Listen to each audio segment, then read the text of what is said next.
Hey everyone, happy Saturday. I felt really inspired and driven to give you a special message just for men who are going through a hard time.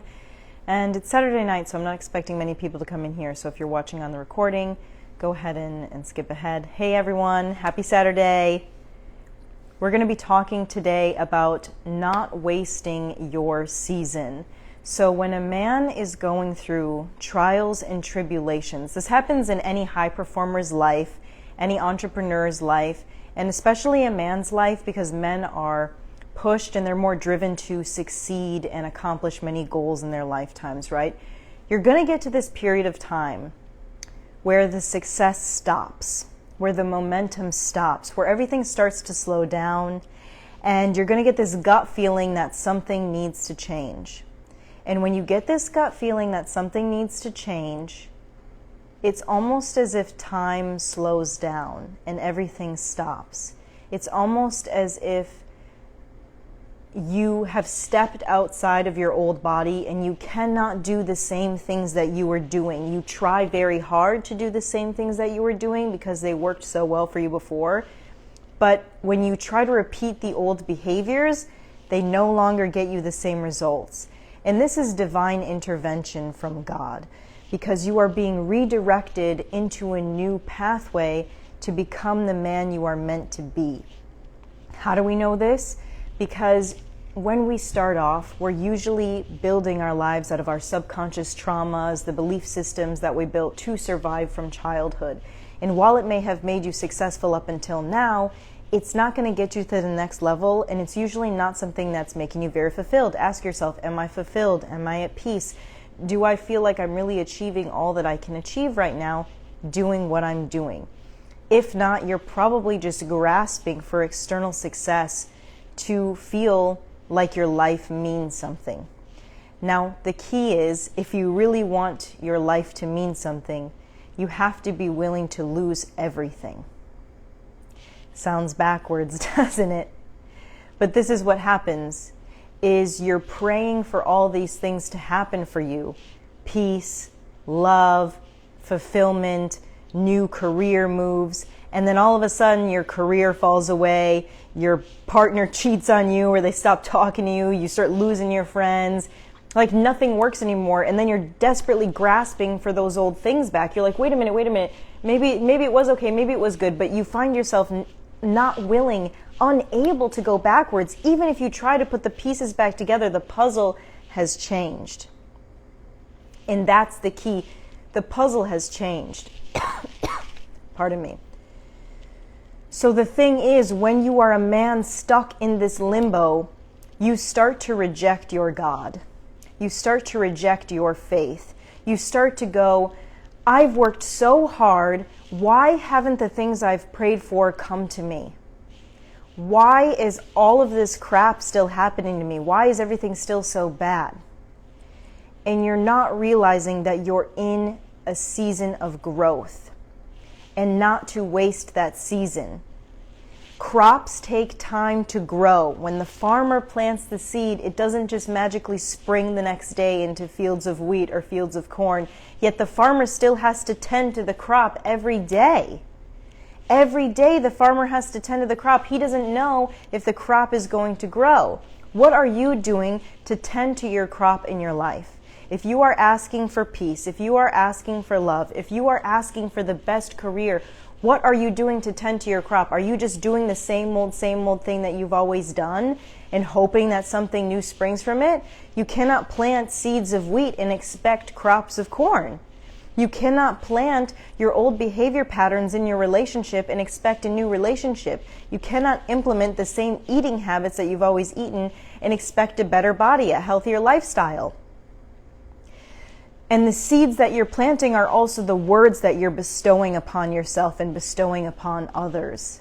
What seeds are you planting?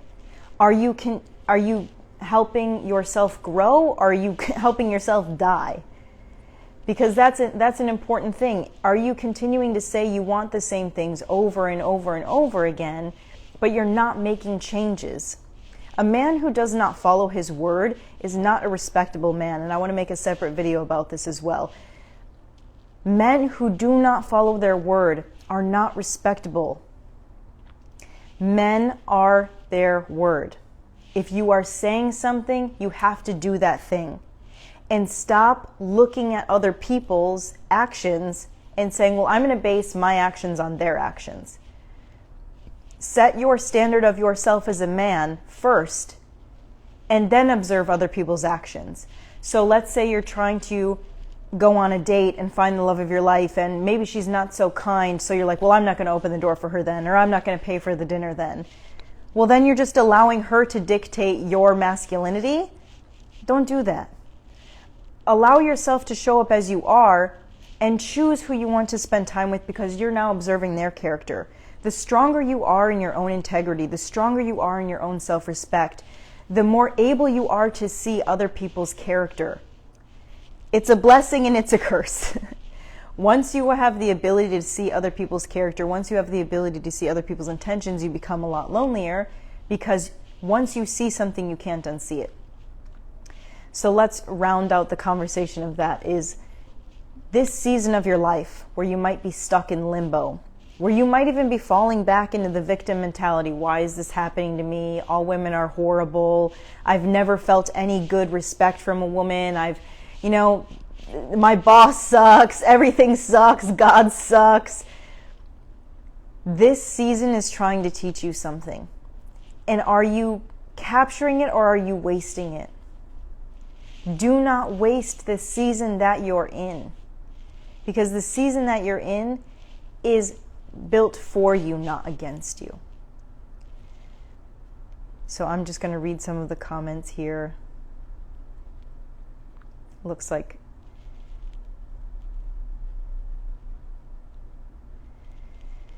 as Bruce Lee said, don't have negative thoughts because your brain doesn't know the difference exactly.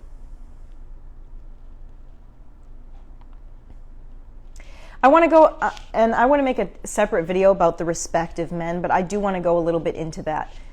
Why it's so important for men to follow their word and be men of integrity. I'll tell you a little story. The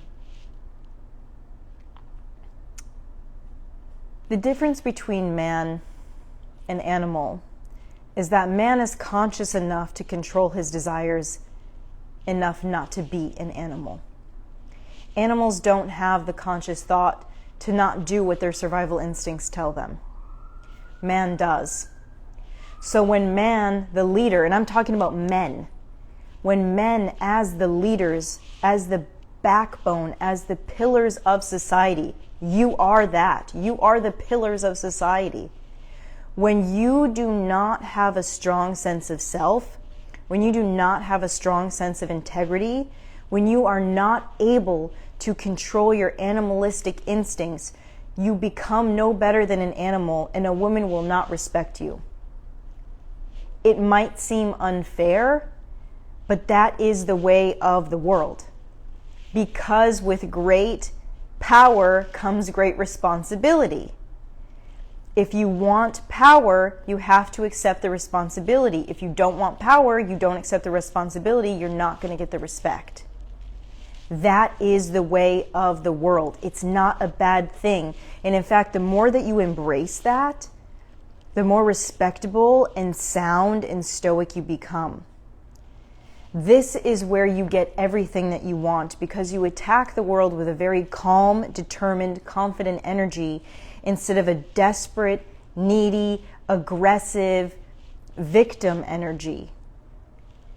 This energy says, I could potentially sleep with this woman, but I won't, because I actually don't like her character, because I actually value my own space, because I actually value the spiritual encounter that a sexual interaction holds. A man withholding his desires is saying, I could eat and watch Netflix after work, but I'm going to go to the gym because I need to be sound in my body. I need to excel in my discipline. The more you develop that self-respect, the more others respect you. And the second other people see you not respecting yourself, not following your word, they do not respect you. There's a reason why really successful people are usually fit. There's a reason why very successful men are usually married. And we're not talking about the Andrew Tates, okay? Even look at Donald Trump. He's a billionaire, right? Married. Warren Buffett, married. Bill Gates, married.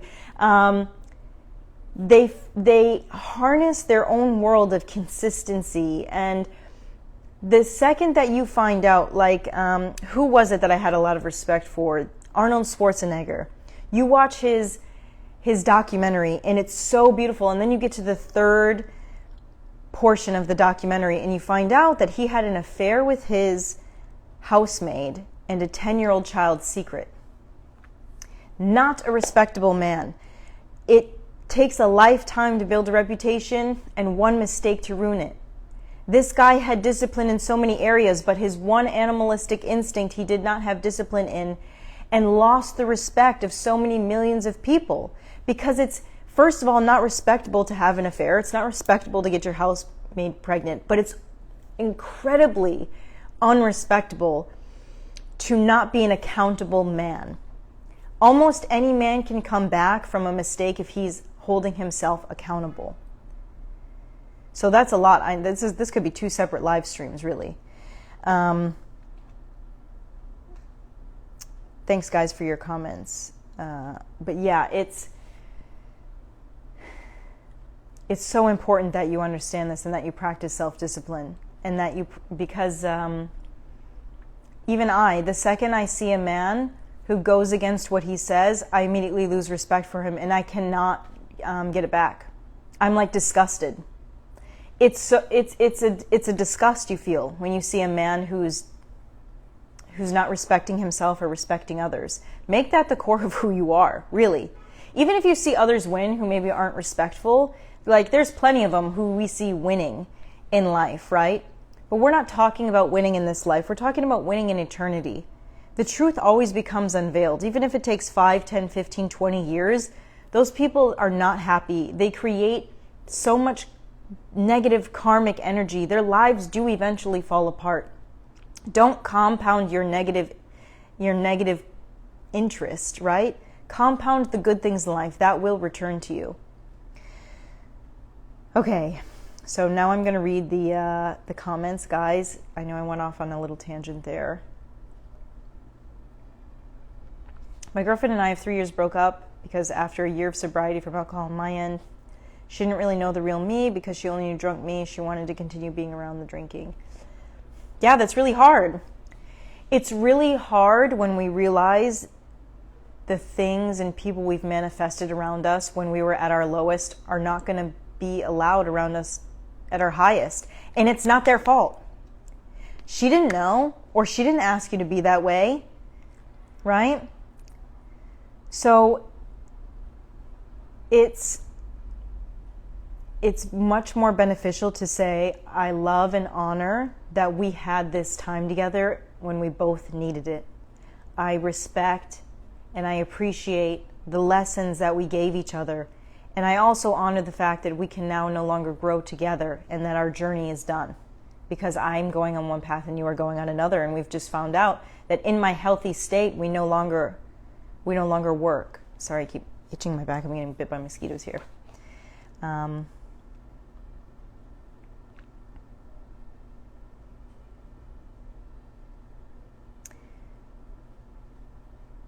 When a woman wants you to take care of the bills in her home and the father of her daughter's children is living there also, and he does nothing, and your lady... Okay, that you gotta fix the grammar on that. That sounds like a mess, though. Hey, everyone who just joined. I went off on a long tangent about self-respect for men and how to get through the times when you are in waiting. What if a man goes against his belief to be with someone else while still married, but only when his wife abandoned him and told him to find someone else? What do you think? If you are married, you made a vow. Just see it through until it's dissolved. Why do you need to rush? If your wife abandoned you and told you to find someone else, get the divorce, then find someone else. But if you are jumping into a relationship, you're operating out of lack. You are feeling the abandonment. Your words literally tell you where you're operating. When his wife abandoned him, you are operating out of abandonment. So you are looking for somebody to fill in the gap of your abandonment. You're not looking to actually love someone. And that's not fair for you, and it's not fair for them. So it's not so now you're making like triple the hurts to yourself. You're going against your belief in marriage. You're not loving someone fully. You're bypassing the inner work that you need to do. If you are married and it is not going well, either work on the marriage or work on getting out of the marriage and work on yourself. Do not work on a new relationship while you are still energetically and legally tied to someone else. It is a mess always. I can guarantee you it's a mess always.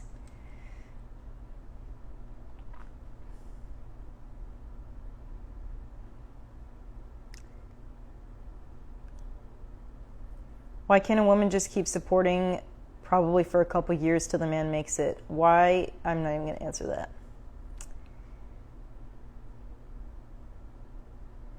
I'm being alienated from my wife who wants a divorce. She won't let me see the kids either. She prevented me from seeing them now, and our relationship is damaged. Yeah, I mean, when we attract people and we are not fully healthy, like the solution to all of these problems, guys, is self-development. What attracted you to them in the first place? How can we practice forgiveness? How can we practice being whole? All of this is teaching us something. But when we're just looking at the other person, they're preventing me from doing this. It's their fault. It's them. Victim, victim, victim, victim. You're not a victim. You chose to marry that person. Like, we have to be so for real right now.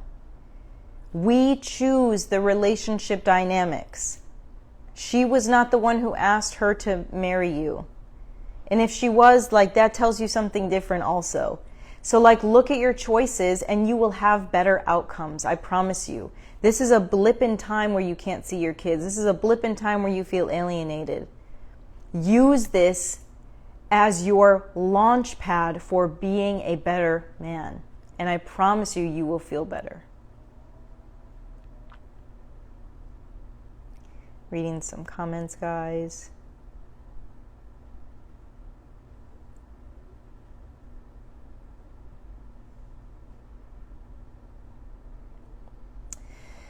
How do you move on after 12 years of being a faithful husband and she decides to leave and take everything and the kids and leaves you with nothing, yet she gives you false hope?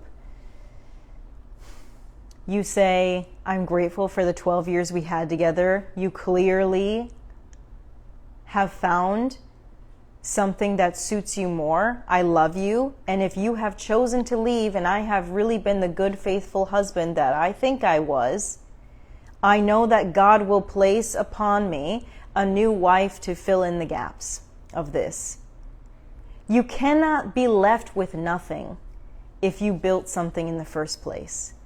What is money? What is property? It's all just material things. If you truly feel like you were left with nothing, that is God forcing you to build up your character. Because you can't lose character in a divorce. You can't lose grit or perseverance in a divorce.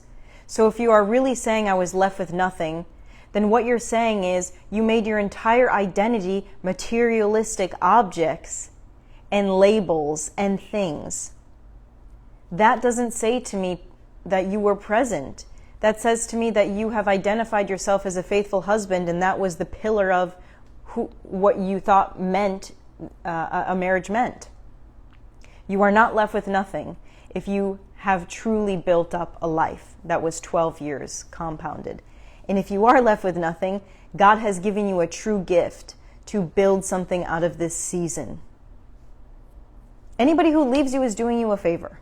They're doing you such a favor. It hurts. I know I'm speaking as if without empathy. I know that it hurts. But you don't need any more, like, the internet feeds a lot of victim mentality. We don't need to be victims of our lives. We need to understand that the world is working in our favor. And anybody who leaves you is doing you a favor.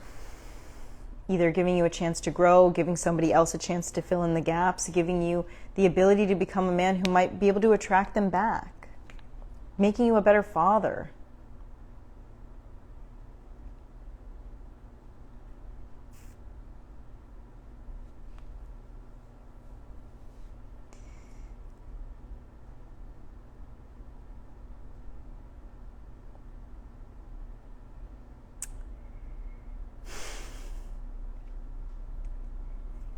Sorry, some of these comments are just hilarious. How can I pay for this kind of one-on-one therapy? Well, I'm a coach. You can always click the link in my bio. If anybody here is interested in truly figuring out their life and having a step-by-step action plan, you can always click the link in my bio to schedule a clarity call. That's a 75-minute one-on-one call with me.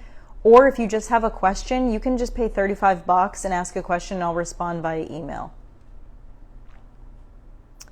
That's a really cheap and quick option. But if you want an action plan, schedule a clarity call.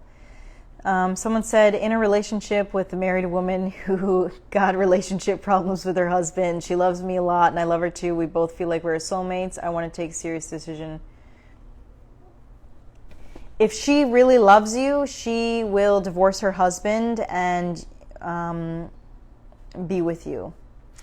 If you are going to continue to be in a relationship with her while she is in another relationship, all you are doing is prolonging her marriage and making it livable for her to be there. When people get in relationships while they are in marriages, they are operating completely out of lack, completely out of fantasy. You may really love each other. I can tell you from experience, but it is a horrible death sentence waiting to happen. Those are the worst heartbreaks. There's usually tons of lies, tons of garbage that the married spouse is telling you. It's a nightmare. If you can get out and let them prove to you that they actually want you. They're usually just telling you a bunch of garbage in order for you to stay with them so that their marriage doesn't suck as much.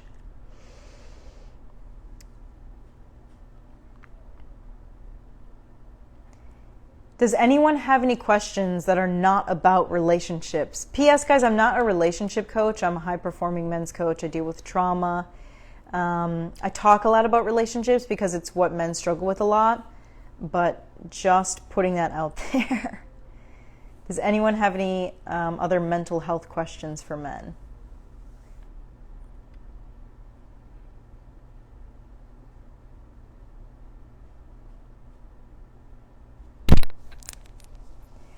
How are you faithful to a girl that doesn't help you organize or travel to work? A girl that laughs at you when you say our babies would be so perfectly beautiful.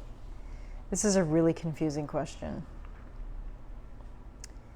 You're faithful to a girl because your core values say that you're faithful. Don't let it depend on her actions. It sounds like you are trying to earn love and that you have a core wound of needing to be valued and seen, and so you're trying to prove it to someone who maybe doesn't value you. It's usually a mother wound. We guys have the key of the relationship. Who is the one that proposes? We can choose the best and make it great. That's right. So you better choose wisely, and you better understand what the hell you're looking for, because every single time I talk to a dude and I say, why did you marry her in the first place? The first thing that always comes up, well, she was really pretty, and I liked her, and we got along at the time. Figure out your core values. Figure out what the hell you want. Figure out what religion you want. Figure out how much money you want to make. Figure out the roles that you want a person to play. Because if you're just proposing to freaking old anybody, you're going to end up in these messy, chaotic situations later on that we have to talk about on Instagram Live. And then we all look like fools, dude. Can you imagine, guys, I'm here answering these relationship questions on an Instagram Live? I'm 30 years old. I'm literally answering people's relationship problems on Instagram Live. You don't want to be that guy. If you're that guy right now, you need to do some self-reflection. You need to book a clarity call in my bio right now. Pay the money and get your life right. Because this is not the legacy you want to leave. It's not the legacy. You don't want to be flaunting the fact that your wife cheated on you and left you and abandoned you. It's sad, man. You need to be a leader. Like, men need to be able to figure their shit out. You don't want to be like embarrassing yourself at the same time. Come on now. Like, let's be so for real.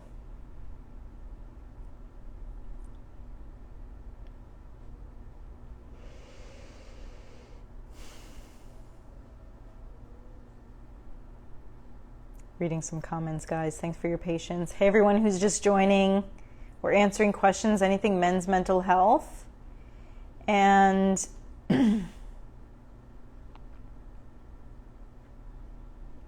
we had a little funny moment there where we didn't want to be embarrassed by the type of questions we're asking on Instagram Live.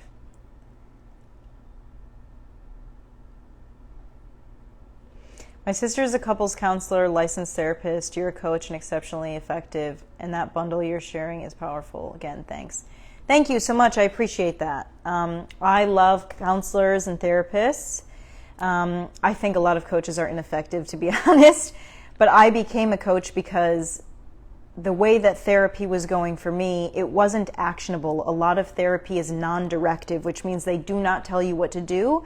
They offer a safe space for you to talk about your issues, which makes you feel better in the moment, but it doesn't necessarily tell you. So for me, I went and I dove into the science of the brain, the science of relationships. I'm certified in trauma therapy, family trauma therapy, CPTSD, post-traumatic stress disorder, depression, anxiety. I studied it all and learned how the brain functions so that you can actually have a step-by-step process to heal trauma. I don't like to beat around the bush.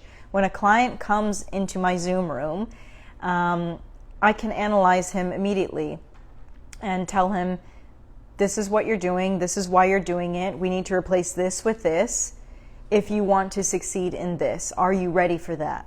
And you have to meet people where they're at. You have to see if they're ready. Everybody who comes into my room is ready because it's expensive, right? But I did it because actionable items, like that's the only way that we can solve pain. We can't just talk about it. We need to do something about it. So thank you for that.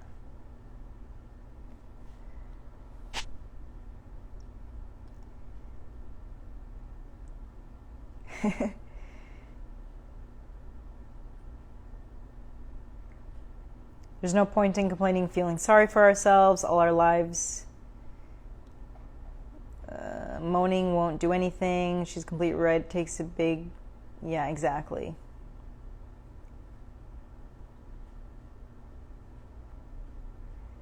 Great questions, guys. I'm considering going to family counseling to help with my relationship with my mother because our relationship is very complicated to the point where I cannot stand her very presence. You should do it. If she's willing to do it, go do it, because you might be able to understand their perspective. Another thing is, if you have difficult parents, reading the book Adult Children of Emotionally Immature Parents will help you, because when we're little, we see our parents as gods. They are taking care of us, so we witness them as heroes in our lives. When we grow up, we see their inadequacies and we become very disappointed, and we're like, but you're not the mom or dad that I wanted and that I needed, and you left me with all these gaps. And we forget that they're just a human. And we think that our parents are supposed to be better than every other human and never let us down. But the truth is, they are humans. They are very disappointing. And when you can see them like that and forgive them and realize, like, dude, they could never be the parent that I wanted or needed because I have my own needs and my own perspectives, then you can actually love them for who they are. And sometimes that creates enough space for them to actually do something different. Or else you're always attacking them with this energy of they're not good enough. Can you imagine? You're just going up to your parents like every time you call them or every holiday with this aggressive wall built or this aggressive energy of like, I can't stand you. You're horrible to me. You're not fulfilling. You're not good enough. You're just radiating this energy that makes them feel like shit. So try forgiveness and try to love people as they are without expecting different things from them simply because of their label. Okay, guys, I'm probably going to go soon because it's already 9. I didn't even realize.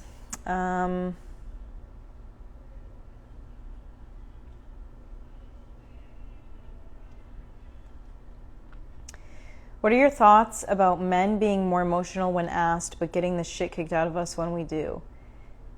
That's a really kind of like broad question. I'm guessing that you don't get the response that you wanted when somebody said that it was okay for you to be emotional.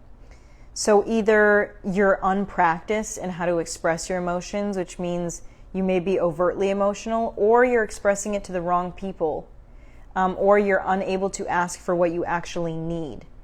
Not everybody is going to understand how to comfort us in the way that we need, and sometimes we need to say that. They might be comforting you in the only way they know how. So if you actually just need them to not talk and to get a hug from them, maybe you need to say that. Maybe you need to say, hey, you asked me to express my emotions. I'm feeling rejected by you right now. Can I just have a hug from you? And we can, feel comforted, and then go based upon if they accept your offer on how to comfort you, or if they don't. If they don't, well, then number 2 is the correct option. You're just expressing to the wrong people, because the right people are never going to make you feel wrong for expressing yourself unless they feel threatened or unsafe. Are you threatening? Are you making them feel unsafe? Are you making it feel like it's all their responsibility? Are you doing it every day? Right? Like, there's a proper time and place. And for men, you are the leaders of the family. You are the pillars of society. So if you are too emotional all the time, it makes the woman feel insecure, because she's like, is he okay? Or do I have to step in? So just make sure that your person knows that you got it covered, right? Great questions, guys. Once again, if you have questions that you want to ask me that you want to be answered, you can click the link in my bio and pay $35 and you can ask a question. I'll send you an email response. Or if you want private coaching, click the link in my bio for a clarity call. Now that I live down in Mexico, I will be offering one-on-one intensives in person. These are for the high performer coaches. The intensives in person are not available to everybody. Very, very subset of people. But if that's you, if you've just joined or are listening, feel free to inquire about that. But anyway, guys, love you. I appreciate you. Make sure to watch the full live stream that'll be posted on my profile if you just joined. And I'll see you next time, okay? Peace.